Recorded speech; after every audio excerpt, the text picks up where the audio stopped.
Kepimpinan Presiden Parti Pribumi Bersatu Malaysia, Tan Sri Muhyiddin Yassin didakwa menjadi punca utama kekalahan besar parti itu pada pilihan raya negeri ke-17 pada Sabtu lalu.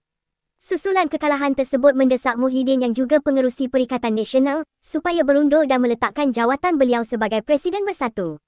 Setiausaha Badan Pimpinan Bersatu Sabah, Yunus Nordin berkata, Jentera Bersatu Sabah sebenarnya membuat persiapan rapi menghadapi PRN, namun usaha mereka terganggu oleh pergolakan dalaman yang tercetus sebelum dan semasa kempen berlangsung. Menurutnya, beberapa pimpinan bahagian dan ahli telah dikenakan tindakan termasuk pemecatan hanya kerana mengkritik kepimpinan pengerusi PN itu.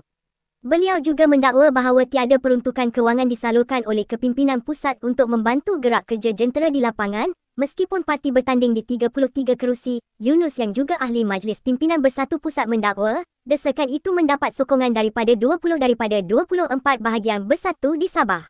Beliau menegaskan, mereka bersedia meletakkan jawatan beramai-ramai sekiranya dikenakan tindakan tidak adil oleh parti.